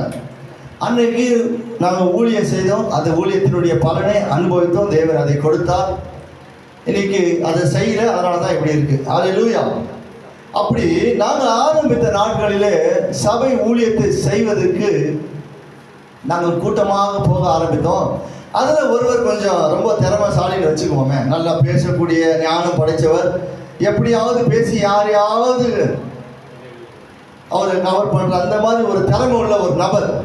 இந்த நபர் என்ன செய்தாரு, நல்லாக நம்ம சொன்னால் யாருனாலும் சத்தியத்தை கேட்குறாங்களே, எல்லாருக்கும் என்ன செய்யலாம், சுவிசேஷம் சொல்லலாம் சொல்லி ஒரு கேம்பில் போய் தூத்துக்குடி சேர்ந்த ஒரு நபர்கள் எல்லாம் புதுசாக ஷடூன் ஜாபுக்கு வந்திருந்தாங்க. அவருடைய சுவிசேஷத்தை கேட்டு ஒரு 8-10 பேர் அவர் கூட, ஐயா நாங்கள் வரோம், சர்ச்சைக்கு நாங்கள் வருவோம்னு சொல்லி அவர் கூடவே அவரை பெரிய ஆள் ஆக்கி அவரை பெரிய அப்போஸ்தலரா மாற்றி, அப்போ அவர் என்ன செய்துட்டாரு, இந்த ஆத்மா யாரால சபைக்கு வருகிறது சொல்லுங்க, யாரால இந்த ஆத்மா வருது, என்னால தான் வருது அப்படின்னு அவர் சபையில் வருவார். சபையில் ஒரு அங்கத்தினராக இருப்பார், சபையில் ஒரு அங்கத்தினராக இருப்பார். ஆனால் அவருடைய நோக்கம் எல்லாம் நம்ம வலை போட்டால் மீன் அதிகமாக கிடைக்குது அப்படி என்ன செய்தார், இந்த ஆத்மாக்களுக்கெல்லாம் அவரே சத்தியத்தை சொல்ல ஆரம்பிச்சு, இந்த பவுல் சொன்னது போலவே தேவன் எதுக்கு என்னை அனுப்பவில்லை, ஞானசானம் கொடுக்கும்படி என்னை அனுப்பவில்லை. அவர் என்ன செய்தாங்க, பாஸ்டருக்கு கொடுத்தா தான் ஞானஸ்தானமா? எப்படிங்க பாஸ்டர் கொடுத்தா தான் ஞானஸ்தானமா? நானும் என்ன செய்வேன், ஞானஸ்தானம் கொடுப்பேன். கொண்டு போய் அவங்களுக்கு சத்தியத்தை தான் ஏதோ சொல்லி கொண்டு போய் என்ன பண்ண, 7 பேருக்கு ஞானஸ்தானம் கொடுத்தார். எத்தனை பேருக்கு? 7 பேருக்கு காலையில் ஞானஸ்தானம் கொடுத்துட்டு சாயங்காலம் 7 பேரும் சினிமா தியேட்டருக்கு போயிருக்காங்க. எங்க போயிருக்காங்க? அந்த வாஞ்சை, ஒரு சபையுடைய மேய்ப்பனுக்கு இருக்கிற அந்த வாஞ்சை பாரம் இருந்தால் மட்டும்தான் ஒரு ஆத்மாவை என்ன செய்ய முடியுங்க. அதாவது எப்படி இது சொல்லுவது என்றால், ஒரு ஆத்மாவுக்கு இன்னைக்கு நம்ம சபையில் நிறைய பேர் வராங்க, உடனே வந்தவொடனே யாருக்கும் ஞானஸ்தானம் கொடுக்கறதே இல்லை. குறைஞ்சது 3 மாதம் 6 மாதம் இல்லை 1 வருஷம் உள்ளவங்க நிறைய பேர் இருக்காங்க. நிறைய பேர் ஞானஸ்தானம் எடுக்க பேர் கொடுப்பாங்க, எடுக்கிற நேரத்தில் ஏதாவது சூழ்நிலை வந்து அவங்க எங்கேயா மாறிடுவாங்க, இல்லை ஊரை விட்டே போயிடுவாங்க. அப்படி ஒரு நிலைமைகள்லாம் வந்திருக்கு. கர்த்தர் யாரை முன்குறித்து இருக்கிறார்களோ அவர்கள் நிச்சயமாக என்ன செய்வாங்க, தேவனுடைய சித்தத்தை செய்வதற்கு தேவன் எப்படியாவது அவங்களை பயன்படுத்துவார். அப்படி அந்த சகோதரர் செய்தார், 7 பேருக்கு ஞானஸ்தானம் கொடுத்தார். ஏன்னா நானும் யாருங்க, நானும் பாஸ்டர், நானும் அதை கொடுக்கலாம். நான் அதை குறித்து ஒன்றுமே கேட்டுக்கொள்ளலை. சரிங்க, அப்படிங்களா, ஆண்டவர் உங்களை ஆசீர்வதிக்கு. இதுக்கு உண்டான உத்தரவாதம் யார் கையில் கேட்கப்படும்? உங்கள் கையில் கேட்கப்படும். இதுக்கு நீங்கள் ஒரு நாள் என்ன செய்யலாம்? பதில் சொல்லலாம். அதாவது இன்னைக்கு நாம் இந்த சபையில் நீங்கள் பார்த்த வரைக்கும், இந்த சபையில் நீங்கள் வந்திருக்கிற நாள் வரைக்கும் உங்களை நீங்களே ஆராய்ந்து பாருங்க. இந்த சபையில் என்னுடைய வாழ்க்கையில் ஒரு கடுகளவு ஏதாவது மாற்றம் இருக்கா? ஏதாவது ஒரு சேஞ்சஸ் இருக்கா? இல்லை எதிலையாவது நான் வளர்ந்துருக்கேனா? அப்படி என்று உங்களை நீங்கள் என்ன செய்யுங்க? ஆராய்ச்சி பாருங்க. அப்படி நம்ம ஆராய்ந்து பார்ப்போமானால் நாம் இந்த சபையில் வளர்ந்திருக்கிறது யோசுவாவால வளர்ந்தன்னு யாரும் என்ன செய்யக்கூடாதுங்க? சொல்லுங்க. விதைக்கிறனாலும் அல்ல, நீர் பாய்ச்சினாலும் அல்ல, விளை செய்கிற தேவனால எல்லாம் ஆகும். நீங்க நினைச்சுக்கலாம் ஜோசுவா கொடுக்கறதால தான் நான் பாடுறேன், ஜோசுவா கொடுக்கறதால தான் நான் பாடுறேன், ஜோசுவா கொடுக்கறதால தான் நான் மெசேஜ் கொடுக்குறேன். கர்த்தர் யாருக்கு உணர்த்துகிறாரோ, யாருக்கு அதை கொடுக்கும்படி சொல்லுகிறாரோ அவர்களுக்கு அந்த வாய்ப்பு கொடுக்கப்படும். கூடவே இருந்து ஊழியத்தை நன்றாக செய்த ஒரு சகோதரர் தான், எங்களோடு எங்க போனாலும் ஒன்றாக வருகிற ஒரு சகோதரர் தான். ஆனா மனுஷருக்கு எப்படி ஒரு எண்ணம் வந்தது? எப்படிப்பட்ட ஆசை வருதுங்க? நான் போய் அந்த ஆத்துமாக்களுக்கு, ஏன்னா ஒரு பெருமை, வேதம் சொல்லுகிறது பெருமை உள்ளவனுக்கு தேவன் எப்படி இருக்காருங்க? எதிர்த்து நிற்கிறாங்க. ஆண்டவர் சபைக்கென்று ஒரு மேய்ப்பனை நியமித்தா அந்த மேய்ப்பனுக்கு கீழே நம்ம எப்படி இருக்கணும்? அடங்கி இருக்கணும். நீங்க உங்களுடைய வேலை ஆத்துமாக்களை கொண்டு வந்து சபையில சேர்க்கிறது உங்க வேலை. ஆண்டவர் எனக்கு அவர்களுக்கு வாய்ப்பு கொடுக்காரோ அந்த நாளில் அவர்களுக்கு ஞானத்தை கொடுக்கப்படும். நானும் ஒரு ஆத்மா சபைக்கு வந்த உடனே அந்த ஆத்மா விட்ட உடனே எங்களை தவறி போயிடுமே, நாளைக்கே கொண்டு போய் என்ன செய்திடக்கூடாது? ஞானசாரத்தை கொட்டுதக்கூடாது. ஒருவேளை அந்த ஆத்மா மனம் திரும்பி போகாம நரகத்துக்கு போகுமானால் அதுக்கு நானும் பலிக்கணா மாறிடுவேன். நானும் ஆண்டோட சன்னிதானத்தை என்ன செய்யுங்க? கணக்கு கொடுக்கணும். ஆகையினால ஒரு ஆத்மா சபைக்கு வரும்போது நன்றாக சத்தியத்தை அறிந்து கொண்டு சத்தியத்தில் வளரும் பொழுதுதான் அவர்கள் நிலைத்து நிற்பாங்க. ஒருவன் எண்ணில் நிலைத்திருந்தால் அவன் மிகுந்த ஒன்றும் நிலைத்து நிற்காம வந்த உடனே அவன் ஞானசாரம் கொடுத்து விட்டு ஆண்டவர் என்னை சீஷராக மாத்துக, எனக்கு திறமை இருக்கு, நான் போய் அநேக சீஷராக மாத்துவேன் சொன்னா அந்த ஆத்மா கைவிடப்படும் பொழுது அதுக்கு உண்டான பதில் உங்க கையில கேட்கப்படும். ஹல்லேலூயா. அப்படி நாம் தேவனுடைய சித்தத்தை செய்யும்படிதான் தேவன் நம்மை அழைத்திருக்கிறார். இப்ப எத்தனை பேருக்கு நான் சொன்ன கதை புரியுது? எத்தனை பேருக்கு இந்த கதை புரிஞ்சது? ஊழியத்தை செய்வதற்கு தான் தேவன் என்னை உண்மை உள்ளவன் என்று எண்ணி இந்த ஊழியத்தின் மேல என்னை வைத்துப்படுத்தி வைத்திருக்கிறார். ஆனால் அந்த ஊழியத்தை செய்வதற்கு ஒரு நாள் என்ன செய்ய மாட்டான். நமக்கு ஊழியம் செய்வது ரொம்ப கடினமான காரியங்க.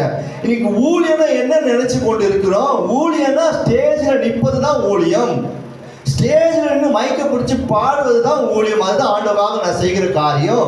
இங்க நின்று மெசேஜ் கொடுப்பது தான் ஊழியம். இங்க நின்று நான் எல்லாரும் முன்னாடி பேசுவது தான் ஊழியம். இது ஊழியம் அல்ல. நம்ம ஊழியம் எங்க போய் செய்யணுங்க? இயேசு பேதுருவை பார்த்து சொன்னார், உங்க வலைகளை எங்க போடுங்க? ஆழத்துல போடுங்க. அந்த வலை கிழியும்படி இயேசு என்ன செய்தார்களாம்? மீன்களை பிடிக்க செய்தார். ஆனா நமக்கு இது அசிங்கம். ஆண்டவரே, நான் போய் மற்றவர்களுக்கு சுவிசேஷம் சொன்னா என்னை பார்த்து என்ன நினைப்பாங்க? சுவிசேஷம் சொல்லுவதுக்கு நாம் ஒரு நாள் என்ன செய்யக்கூடாதுங்க? வெட்கப்படவே கூடாதுங்க. மற்ற மதத்து ஆண்களை பார்த்தீங்கன்னா தெரியும், அவர்கள் ஒரு நாளும் தங்களை குறித்து தங்களுடைய மதத்தை குறித்து வெட்கப்படுவதே இல்லை. நமக்கு தான் ரொம்ப அசிங்கம், நமக்கு தான் வெட்கம். நான் போய் எப்படி அவங்களுக்கு போய் சொல்லுவேன்? நான் சொன்னா அவங்க கேட்பாங்களா? நான் சொன்னா அவங்க ஏற்றுக்கொள்ளுவாங்களா? ஒருவேளை அந்த ஆத்மா அவங்க நாளைக்கு உங்களை பார்த்து கேட்கும், ஒரு வார்த்தை எங்களுக்கு நீங்க சொல்லி இருந்திருந்தா நாங்கள் நிச்சயமா என்ன செய்திருப்போம்? மனம் திரும்பி இருப்போம். ஆனா நமக்கு அந்த அன்பு இல்லை. எல்லா ஜனமும் ரட்சிக்கப்பட வேண்டும் என்று தேவனுடைய நோக்கமா இருக்கிறது. நம்மை நாமே பெருமை ஒரு நாள் என்ன செய்யக்கூடாதுங்க? பாராட்டக்கூடாது. பெருமை உள்ளவருக்கு தேவன் எதிர்த்து நிற்கிறாருங்க. எவ்வளவு திறமை இருந்தாலும் எல்லாமே கர்த்தருக்கு முன்பதாக ஒன்றுமில்லாத குப்பைதான். ஹல்லேலூயா. எவ்வளவு பெரிய ஞானம் இருந்தாலும் அந்த ஞானம் ஆண்டவர் சமூகத்துக்கு முன்பதாக ஒன்றுமே இல்லாத ஒரு காரியம் தான். ஹல்லேலூயா. லூக்கா 16ஆம் அதிகாரம் 15ஆம் வசனத்தை வாசிக்கலாம். 16, 15 வாசிங்க. அவர் அவர்களை நோக்கி, நீங்கள் மனுஷருக்கு முன்பாக உங்களை நீதிமான்களாக காட்டுகிறீர்கள். நீங்கள் நீதிமான்களாய் காட்டுகிறீர்கள். தேவனோ உங்கள் இருதயங்களை அறிந்திருக்கிறார். உங்கள் இருதயங்களை அறிந்திருக்கிறார். மனுஷருக்குள்ளே மேன்மையான எண்ணப்படுகிறது, தேவனுக்கு முன்பாக அருவருப்பாய் இருக்கிறது. தேவனுக்கு முன்பதாக எப்படி இருக்குதுங்க? நம்ம இங்க நின்று எந்த காரியத்தை செய்து மற்றவங்க பார்க்கணும், என்னை யார் என்று தெரிஞ்சு கொள்ளணும் நாம் நினைச்சு கொள்ளுவோம். ஆனால் கர்த்தருடைய பார்வையில் எப்படிப்பட்டதுங்க? தேவனுடைய பார்வையில் அது அருவருப்பானது. அவர் அவர்களை நோக்கி, நீங்கள் மனுஷனுக்கு முன்பதாக உங்களை எப்படி காட்டுகிறீர்கள்? தேவாலயத்தில் 2 பேர் ஜெபம் பண்ணும் பொழுது ஒருவன் ஜெபிக்கிறான், நான் எப்படிப்பட்டவன்? நான் ரொம்ப உண்மையானவன், உத்தமமானவன், வாங்குற சம்பளத்துல எல்லாம் என்ன செய்யறேன்? தசம பாகம் கொடுக்குறேன், அநேகருக்கு உதவி செய்யறேன், எல்லா ஆராதனைக்கும் வருகிறேன், எங்க ஜெபம் இருந்தாலும் போயிடுவேன். ஆனா அவன் எப்படிங்க? அவன் அப்படி இல்லைங்க. அவனை காட்டின நானு மேலானவன் அப்படின்னு நம்ம நினைக்கவே கூடாதுங்க. கர்த்தர் நம்முடைய உள்ளந்திரியங்களை ஆராய்ந்து அறிகிறார். நான் யார் என்று அவருக்கு தெரியுங்க. நம்முடைய வாயிலிருந்து வார்த்தை புறப்படுவதற்கு முன்பதாக தேவன் என்னை அறிந்திருக்கிறார். ஆனால் நான் எப்படிப்பட்ட வாழ்க்கை வாழ்றேன், எனக்கு எதுக்கு மேன்மையான காரியமா இருக்கிறது? மனுஷர்களுக்கு முன்பதாக ஊழியம் செய்வதற்கு தான் தேவன் உங்களுக்கு சுக பலன் ஆரோக்கியத்தை கொடுத்து உயிரோட வச்சிருக்காங்க. நம்ம இந்தியா தேசத்துல பார்த்தா மிஷினரிகள் தங்களுடைய வாழ்க்கையை அர்ப்பணித்து தன் குடும்பத்தை விட்டு, மனைவி பிள்ளைகளை விட்டு, காடு மேடு எங்கெல்லாம் போய் சுவிசேஷத்தை சொல்லி ஆண்டோட ராஜ்யத்தினுடைய சுவிசேஷத்தை எடுத்து சொல்றாங்க. எத்தனையோ பேர் அந்த இடத்துல மரித்து அநேகருடைய எதிரிகளால் அடிக்கப்பட்டு கொலை செய்து ஓநாய்கள் என்ன செய்கிறதுங்க? அந்த ஆடுகளை அடித்து கொதறி போடுகிறது. அதை குறித்து ஒரு நாளும் கவலைப்படாம ஆண்டவராக இயேசு கிறிஸ்துவுக்காக உண்மை உத்தமமாக நிற்கிறாங்க. அதுதாங்க ஊழியம். ஒரு சபையில ஊழியம் செய்யும் சொன்னா அந்த ஊழியத்துக்கு யாரும் முன் வருவதில்லை.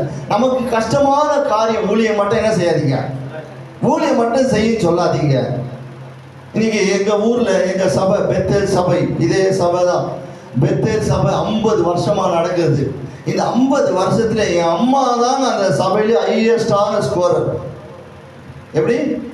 எங்க அம்மா தான் பெரிய ஸ்கோரர். எத்தனை பேரை ரட்சிப்புகள் நடத்தி இருக்கிறாங்க. நாளைக்கு அவங்க பரலோகத்துக்கு போனா நிச்சயமாகவே அவங்களுக்கு ஒரு பொக்கிஷம் வைக்கப்பட்டு இருக்கும். ஹல்லேலூயா. அப்ப நம்முடைய அக்கௌண்ட்ல என்ன இருக்குங்க? நம்ம பேங்க் பேலன்ஸை தான் பார்ப்போம். நம்ம லோன் எடுக்கிறதா பார்ப்போம். லோன் எடுப்போம். லோன் எடுத்து அந்த லோனுக்கு கட்டு முடிய மட்டும் என்ன செய்வேங்க? கட்டி நிற்போம். நமக்குள்ள ஒரு தீர்மானம் வைக்கிறோம். ஆண்டவரே, எனக்கு ஒரு 50 ஆத்மா இந்த வருஷத்துக்குள்ள என்ன செய்யணும், நீங்க கொடுக்கணும். அதற்காக நம்ம ஆண்டவர்கிட்ட என்ன பண்ணுங்க, ஒரு லோன் வாங்கி, ஆண்டவரே இந்த வருஷம் முடிவதற்குள்ளாக நான் இத்தனை நாள் ஜெபிப்பேன், அதுக்குள்ள அந்த ஆத்மா என்ன செய்யணுங்க? நாங்க ஜெபிச்சு, ஆண்டவரே ஒவ்வொரு வாரமும் நாங்க போன் பண்ணாதான் உங்க சபைக்கு வருவாங்க. போன் பண்ணலனாக்கா பாஸ்டர் எங்களை என்ன செய்வதில்லை. பாஸ்டர் ஒரு நாள் என்ன செய்யக்கூடாதுங்க. பாஸ்டர் எங்க வேணாலும் போட்டங்க, அவன் அவனுடைய ஆத்மாவுக்கு யார் யார் உத்தரவாதி? அவன் தான் உத்தரவாதி. மனுஷனை நம்புகிறது பார்க்கிலும் கர்த்தர் மேல் பற்றுதலா இருக்கிறது நல்லதுங்க. அப்ப நான் தேவனை தான் பார்க்கணும், மனுஷனை அல்ல. இந்த சபையில உங்களுக்கு அநேக பிரச்சனைகள் வரலாம், இல்லை அவமானம் வரலாம், நிந்தை வரலாம். எது வந்தாலும் நீங்க அந்த மனுஷனுக்கு முன்பதாக காட்டி கொள்ளவே கூடாதுங்க. கர்த்தர் உங்களுடைய உள்ள திரியங்களை ஆராய்ந்து அறிகிறார். அவருக்கு முன்பதாக நீங்கள் உண்மையுள்ளவர்களாக இருக்கணும். எங்களுடைய வேலை ஆண்டவர் இந்த ஊழியத்தில் என்ன வைத்திருக்கிறது, நான் ஒரு குச்சி மாதிரி தான். உங்களுக்கு ஒரு கோல், அந்த குச்சி படர்ந்து வருகிற அந்த கொடி, அந்த குச்சி மேல பட்டா என்ன அவங்க அது மேலே எழுப்பி வரும். தரையில போகிற அந்த கொடி ஒரு குச்சி மேல ஒரு பேலன்ஸ் கிடைச்சா என்ன அந்த கொடி மேல ஏறி போகிறது. அதுதான் நான் உங்களுக்கு செய்கிறேன் தவிர உங்களுடைய ஞானமோ உங்களுடைய அறிவு எதையும் நான் மாற்ற என்னால முடியாது. கர்த்தர் உங்களுக்குள்ள விதைச்சிருக்கிறத எதை செய்ய வேண்டும் என்று வச்சிருக்காரோ அந்த காரியங்களே அப்படியே நடக்கும். சங்கீதம் 7ஆம் அதிகாரம் 9ஆம் வசனம். சங்கீதம் 7:9 வாசிப்போம். துன்மார்க்குடைய பொல்லாங்கை ஒழிய பண்ணும், நீதிமானை ஸ்திரப்படுத்துவீராக. நீதியுள்ளவராய் இருக்கிற தேவரீர் இருதயங்களையும் உள்ளிருதயங்களையும் சோதித்து அறிகிறவர். ஆமென். ஹல்லேலூயா. நம்முடைய உள்ள திரியங்களை சோதித்து அறிகிறவர்க நாம் என்ன நிலைமையில் இருக்கிறோம். எத்தனை பேருக்கு ஆத்துமா தாகம் இருக்கு, ஆத்துமா பாரம் எத்தனை பேருக்கு இருக்கு.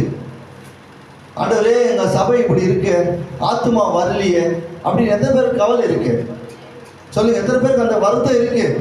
நம்ம சபையில நல்ல அலங்கார டெக்கரேஷன் இல்லை, நல்ல மியூசிக் இல்லை, நல்ல லைட் இல்லை, நல்ல அலங்காரம் இல்லை.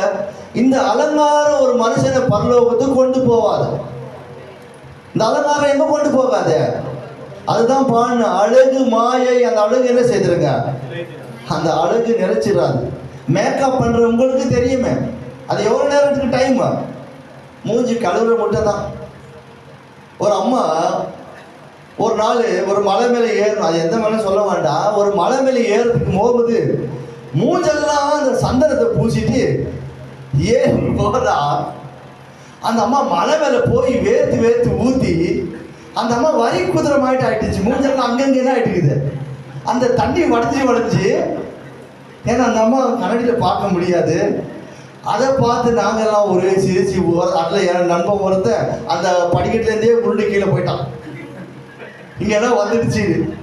அப்போ நம்முடைய அழகு ஒரு நாள் என்ன செய்யுங்க, மாறிடும். ஆண்டவர் நம்முடைய உள்ளந்திரியங்களை அறிந்திருக்கிறார். தேவன் நமக்கு கொடுத்திருக்கிற வாய்ப்புங்க இந்த சபையில வச்சிருக்காருன்னா, இந்த சபையில என்னுடைய பங்கு என்ன, என்னுடைய பங்கு என்ன சொல்லுங்க. பக்கத்துல பார்த்து கேளுங்க, என்னுடைய பங்கு சொல்லுங்க.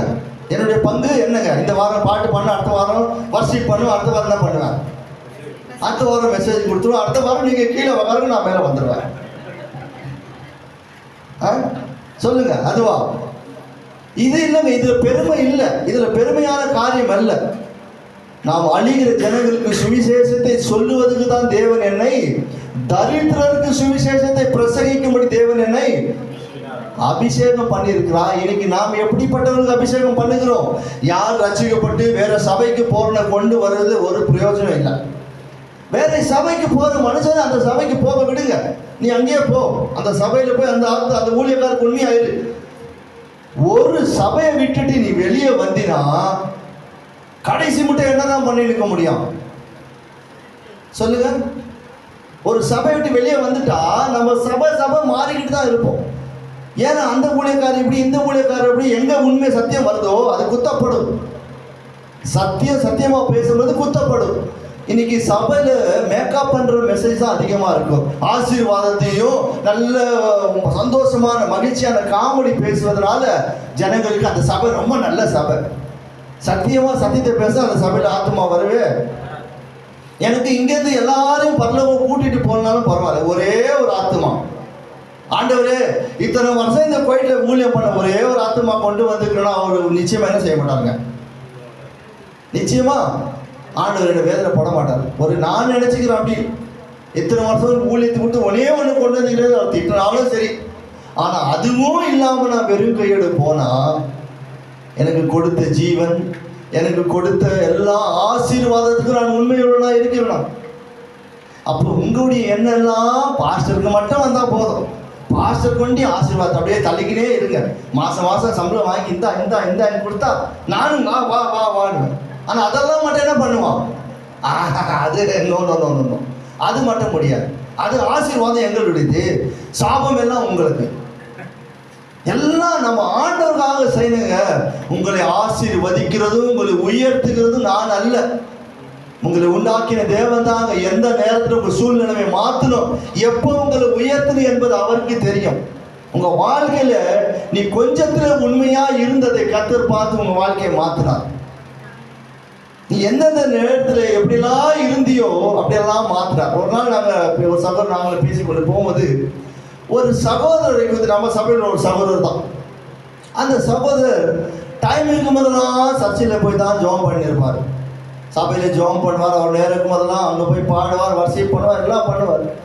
ஆண்டவருக்கு நேரத்தை கொடுக்கும் பொழுது கர்த்தர் எல்லாவற்றையும் என்ன செய்கிறாருங்க, உன் கண்ணீரை அவர் துருத்தில வச்சிருக்காங்க. எத்தனை நம்ம கண்ணீர் வடிச்சிருக்கிறோம், எந்தெந்த காரியத்துக்காக வேதனைப்பட்டு அழுது இருக்கிறோமோ, இந்த வசனம் உண்மையான சத்தியம் என்று சொன்னால் கண்ணீரோடு விதைச்சவர்கள் கம்பீரமாக அறுக்கும்படி கர்த்தர் செய்வார். அந்த ஜெபத்துக்கெல்லாம் கர்த்தர் ஒரு நாள் பதில் கொடுக்க ஆரம்பித்தாருங்க. உண்மையும் உத்தமுள்ள ஊழியனாக நாம் இருக்கணும். அன்னைக்கு இந்த சகோதரர்கள் ஊழியர் செய்ததுனால கர்த்தர் இவ்வளவு ஆசீர்வாதத்தை கொடுத்தார். அந்த ஆசீர்வாதத்தை வாங்கி கொண்டு இன்னைக்கு என்ன இல்லைங்க நமக்கு? இன்னைக்கு ஆண்டவரே, இன்னைக்கு மனைவிட்ட பேசுறதுக்கே டைம் 10 மாட்டுது. 24 மணி நேரம் 10, இன்னொரு மணி நேரம் கடன் வாங்கி 25 மணி நேரமா ஆக்கிடலாம். இன்னும் ஊர்ல வந்தா என்ன ஆக போதோ, நாங்க எங்கன்னா காலி பண்ணி ஊருக்கு போயிட போறோம். ஹல்லேலூயா. 24 மணி நேரம் பத்தாதான், 24 மணி நேரம் 1 மணி நேரம் கடன் வாங்கி போறோம் அடுத்த நாள்ல. ஊழியத்துக்கு எத்தனை நேரம் இல்லை நமக்கு? 5 நிமிஷம் போய் ஒருத்தரை சந்திக்கிறதுக்கு முடியல. ஒரு கேம்ப்ல 10 பேர் இருக்கிறாங்க, ஒரு 4 பேருக்கு ஒரு டிராக்ஸை கொடுத்து டைம் இருந்தா வாங்க சொல்ல நம்மளால முடியல. ஆண்டவர் என்னை எதுக்கு வச்சிருக்கிறாங்க? தகுதி நம்முடைய ஞானம் எப்படிப்பட்டதுக்கு இது? நான் வளரணும், நான் பெரிய ஆளா மாறணும், நான் ஞானஸ்தானம் கொடுக்கணும், நான் போய் 10 பேரை சீசலாக்கி நானே ஞானஸ்தானம் கொடுத்துடணும். இது அல்லங்க. ஒரு சபையில் உங்களை ஆண்டவர் வச்சிருக்காரா, இந்த சபையிலேருந்து நீங்க வளர்ந்து கனி கொடுக்கணும். இந்த பெத்தேல் சபை உங்க பார்வைக்கு ஒரு அற்பமான சபையா இருக்கலாம். இந்த சபை ஒரு அலங்கரிக்கப்படாத சபையா இருக்கலாம். இந்த சபையில இந்த யோசுவாவுடைய ஒரே வாஞ்ச, இங்க இருக்கிறவங்க யாரும் ஒரு ஒன்றத்துக்கும் உதவாதவங்க இருக்கவே கூடாது. நீங்கெல்லாம் எரிகிற தீக்குச்சாக மாறின ஒரு தீக்குச்சி, ஒரு காட்டைய நீங்க இந்த சபையிலிருந்து கொஞ்சம் வளர்ந்தா நீங்க போய் உங்க பட்டணத்தில் அநேகர் என்ன செய்ய முடியும்? சீசராக்க முடியும். ஆனா நாங்க என்ன செய்ய மாட்டோம். எங்களுக்கு அது மாத்திரம், நமக்கு அநேகருக்கு மைக்க பிடிக்கிறது ரொம்ப ஆசைங்க. மைக்க பிடிச்சா நம்ம பெரிய ஆள் ஆயிட்டோம், நம்ம இனிமே யாரா மாறிட்டோம், நம்ம பாஸ் ஆகிட்டோம், இனிமே நம்ம பேச்சு மாறிடும். பிரைஸ் வாட்டர் நல்லா இருக்கீங்களா, அப்படியே நம்ம வாய்ஸ் எல்லாம் அப்படியே டிஃப்ரெண்ட் ஆகிடு. யார்கிட்ட நடிக்கிற நீ எப்படி பிரைஸ் எல்லாம் அப்படியே பிரைஸ் எல்லாம் அப்படியே அப்படியே உள்ள போயிடுவார், அப்படியே இறக்கிடுவார். இந்த நடிப்பெல்லாம் கர்த்தருக்கு முன்பதாக செல்லுபடி ஆகுது. அவர் உள்ளந்திரியங்களை நான் நிறைய பேர் இந்த மாதிரிலாம் பார்த்துருக்கேன். ஏன்னா நானே பெரிய ஆள், நான் எப்படியெல்லாம் ஊரை சுத்தணுமோ எனக்கு தெரியும். இதெல்லாம் உளுந்து ஏற்றி வந்துவேன். ஐயா அப்படி நல்லா இருக்கீங்களா, நீ பழைய மாதிரி பேசு. என் நண்பர் ஒருத்தர் இருக்கிறான், ஊரில் ஒருத்தர் உண்டு, ஒரு நண்பர். அப்போ நானும் அவனு ரொம்ப பேசிக்குவோம். நான் ஊழியக்கார ஆகிட்டு போய் அவனை பார்த்து ஒரு நாள் இதை வந்து காதில் சொன்னான், ஏசு. அவன் என்னை ஏசு தாக்க விடுவான். கொஞ்சம் பழைய நண்பர் மாதிரி பேசலாமா, நீ பாஸ்டர் ஆகிட்ட, நான் நண்பராக பேசிட்டவா, நீ அப்படியே பேசுவான், ஒன்றும் பிரச்சனை இல்லை. என்னை எப்பவுமே வாடா போடான்னு தான் பேசுவான். அப்போ அவர் என்கிட்ட பர்மிஷன் வாங்கிக்கிறார், என்னது நான் உன்ன இப்படி பேசலாமா. அப்போ நீங்க நம்ம அப்படிதான் இருக்கக்கூடாதுங்க. நம்ம கொஞ்சம் வளர்ந்துட்டோம்னா நமக்கு என்ன ஆயிடுது, நம்முடைய மைண்ட் மாறிடுதுங்க. இல்லைங்க, இயேசு இந்த உலகத்துல வந்த பொழுது 3.5 வருஷம் ஊழியம் செய்தா ஒரு நாளும் ஒரு வித்தியாசம் ஒரு இடத்துல இல்ல. பிலாத்து சொல்றார், இவ்விடத்துல ஒரு குற்றத்தையும் நான் பார்க்கலங்க. பேச்சிலையும் பெருமை இல்லை, நடக்கையிலும் பெருமை இல்லை, எதுலையுமே பெருமை இல்லை. இன்னைக்கு நமக்கு எல்லாத்திலும் என்ன இருக்கு? பெருமை உள்ளவனுக்கு தேவன் எதிர்த்து இருக்கிறார். 7 பேருக்கு ஞானஸ்தானம் கொடுத்துட்டா நான் பெரிய பாஸ்டர் ஆயிடுவேன் நினைப்போம். 7 பேருக்கு ஞானஸ்தானம் கொடுத்த தப்பு இல்லை. அந்த 7 ஆத்துமா நஷ்டப்பட்டு போறதுதான் தப்பு. ஹல்லேலூயா. அப்ப அந்த 7 ஆத்துமா நஷ்டப்பட்டு டைமே போனது தெரியல. ஹல்லேலூயா. ஆகையினால இந்த செய்தி ரொம்ப டைம் ஆயிடுச்சு. நான் வருகிற நாட்களில் தொடர்ந்து இந்த 2 வாரம் எனக்கு டைம் இருக்கு. முதல் வாரம், 2வது வாரம், 3வது 4வது வாரம் எல்லாம் உங்களுக்கு தான் கொடுக்கப்படும். கர்த்தர் உங்களை ஆசீர்வதிப்பார். நம்ம எல்லாரும் எழுதி நிற்போம். இந்த செய்தி வருகிற வாரத்தில் உங்களோடு பகிர்ந்து கொள்கிறேன். முடிவுக்காக நம்ம இருக்கிற சகோதரர் வேல்குமார் பிரதர் அதை ஜெபிக்கும்படி கேட்டுக்கொள்கிறேன்.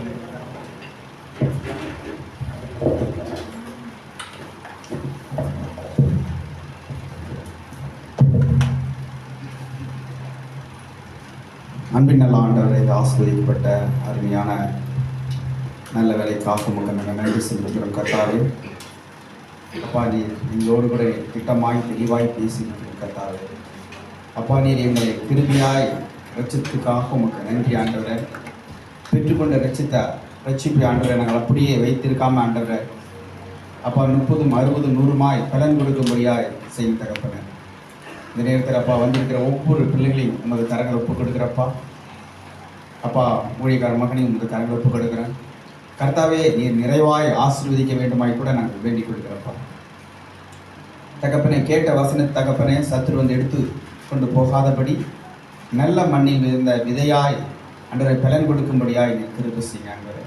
அப்பா இந்த நேரத்தில் அப்பா நாங்கள் வேண்டிக் கொள்கிறோம் தகப்பனே, விசுவாசத்தினால எதை கேட்டுக்கொள்கிறோம் அதை நாங்கள் கொடுப்பேன்னு சொல்லியிருக்கீங்க ஆண்டவரே. இந்த நேரத்தை நாங்கள் கேட்குறோம் ஆண்டவரே.